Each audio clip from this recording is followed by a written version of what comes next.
Seperti yang kita ketahui, Indonesia merdeka pada 17 Agustus 1945.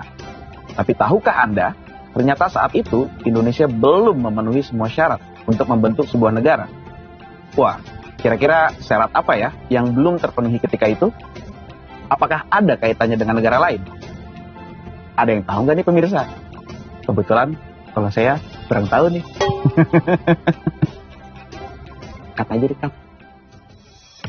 Ada yang tahu nggak nih pemirsa? Kebetulan kalau saya... Wah, ada aja nih. Bawain berita kok nanggung nggak sampai tuntas.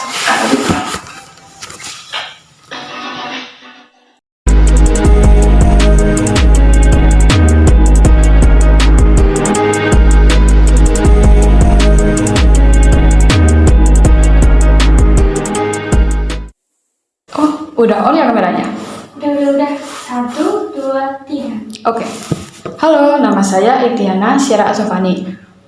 Sebenarnya apa yang dikatakan oleh pembawa berita tadi sudah benar, namun sebetulnya kurang tuntas ya, karena itu tenang aja. Saya sekarang akan menjelaskan hal tersebut secara rinci nggak tuntas. Kemerdekaan suatu negara tidak cukup hanya diperjuangkan dalam level domestik saja, namun juga dalam level internasional. Dengan mendapatkan pengakuan dari negara-negara lain, itu merupakan salah satu perjuangan Indonesia di level internasional untuk memulai eksistensinya. Sebenarnya agar benar-benar dikatakan terbebas dari penjajah dan mendapatkan kemerdekaan, Indonesia harus memenuhi dua unsur bentuk negara. Yang pertama yaitu unsur konstitutif dan unsur deklaratif. Sebetulnya Indonesia telah memenuhi unsur konstitutif, yaitu mempunyai wilayah, mempunyai rakyat, dan juga mempunyai pemerintahan yang berdaulat. Namun pasca proklamasi Indonesia masih belum memenuhi unsur deklaratif, yaitu mendapat pengakuan dari negara lain. Pengakuan dari negara lain dibagi menjadi dua, yaitu pengakuan secara de facto dan de jure. Pengakuan secara de facto yaitu bentuk pernyataan atau pengakuan dari negara lain di mana negara tersebut menyatakan bahwa negara yang diakui telah memenuhi persyaratan seperti memiliki wilayah, memiliki rakyat, dan memiliki pemerintahan yang berdaulat. Pengakuan secara de jure yaitu bentuk pengakuan yang oleh negara lain secara resmi, di mana terkait dengan kaidah-kaidah dan yang diatur oleh hukum-hukum internasional terkait dengan keberadaan suatu negara baru. Mesir ikut menggalang dukungan dari Liga Arab agar mau mengakui kedaulatan dan kemerdekaan Indonesia. Secara de facto, Mesir mengakui kemerdekaan Indonesia pada 22 Maret 1946. Nah, salah satunya yaitu karena persamaan agama. Mayoritas penduduk Indonesia beragama Muslim dan juga bekerja dan menuntut ilmu di Mesir, membuat Mesir tidak ragu untuk membantu terhadap dukungan Indonesia. Yang pertama yaitu peranan mahasiswa-mahasiswa Indonesia yang menuntut ilmu di Mesir. Mereka menanamkan bibit-bibit kemerdekaan Indonesia dengan melalui media-media massa yang ada di sana. Yang kedua yaitu pembentukan panitia pusat yang menjadi wakil Indonesia di negara Mesir. Haji Agus Salim sebagai ketua dari panitia pusat gencar dalam mengenalkan Indonesia ke luar negeri, yaitu yang pertama ke Kairo, ke Suriah, ke Yordania, Irak, hingga Lebanon. Yang ketiga yaitu kunjungan Sultan Syahrir dan Soekarno ke Mesir, yang merupakan penghargaan dan ucapan terima kasih dari Indonesia kepada negara Mesir yang mampu mengajak negara Arab untuk ikut mempertahankan dan memperjuangkan kemerdekaan dan kedaulatan Indonesia. Mesir mengakui secara de jure kedaulatan dan kemerdekaan Indonesia yaitu pada tanggal 10 Juni 1947 dengan ditandatanganinya secara resmi perjanjian persahabatan antara Indonesia dan Mesir. India menjadi penggagas resolusi bangsa-bangsa Asia Afrika yang mengecam agresi militer yang menyerang Yogyakarta pada Desember 1948. Nehru menggelar konferensi Asia yang berhasil mengumpulkan dukungan Pakistan, Sri Lanka, Nepal, Lebanon, Suriah, serta Irak untuk mendesak Belanda agar keluar dari wilayah RI. Yang pertama yaitu karena persamaan kebudayaan, yaitu Hindu-Buddha. Yang kedua persamaan nasib, sama-sama negara yang dijajah. Lalu yang ketiga hubungan dekat antara pemimpin India dan Indonesia, yaitu Nehru dan Muhammad Hatta.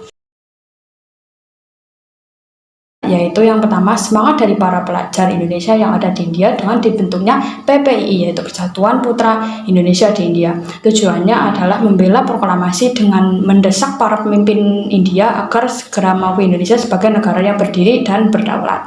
Yang kedua yaitu membentuk Balai Penerangan Indonesia Information Service, yaitu yang tugasnya menyiarkan, membuat buletin serta brosur-brosur dalam bahasa Indonesia, Urdu, dan Inggris tentang segala hal yang terjadi di Indonesia, yang kemudian dilanjutkan ke media massa dan pers yang ada di India. Yang ketiga yaitu diplomasi, Muhammad Hatta dan Sultan Syahrir. Sultan Syahrir mengadakan perjanjian bantuan Indonesia kepada India pada 18 Mei 1946, yang Indonesia diwakili Sultan Syahrir dan KL Punjabi India. Lalu meskipun Muhammad Hatta meminta bantuan senjata, namun hal itu tidak diiyakan oleh Nehru atau tidak dikabulkan oleh Nehru karena alasan tertentu. Selanjutnya pada 2 September 1946, pengakuan atas kemerdekaan dan kedaulatan Indonesia oleh India ini disampaikan oleh Perdana Menteri India pada saat itu, yaitu Jawaharlal Nehru. Yang terakhir ada pengakuan kedaulatan dari Australia. Ketika agresi militer satu terjadi setelah perjanjian Linggarjati, Australia dan India mengajukan resolusi pada tanggal 31 Juli 1947 di Dewan Keamanan PBB. Inti resolusi itu memaksa Belanda agar menghentikan serangan apapun ke wilayah Indonesia. Australia kemudian masuk anggota Komisi 3 Negara untuk menengahi proses gencatan senjata antara Belanda dengan RI pada tanggal 25 Agustus 1947. Diplomat Australia Thomas Grizzly kemudian menjadi sahabat baik Wakil Presiden Muhammad Hatta setelah perundingan yang menguntungkan posisi politik RI pada waktu tersebut. Yang pertama yaitu karena hubungan baik antara Australia dan Indonesia yang dimulai semenjak penjajahan Jepang di Indonesia. Hubungan ini dimulai ketika dulu banyak para buruh kapal dan perwira kapal dari Indonesia yang dibawa Belanda ke Australia.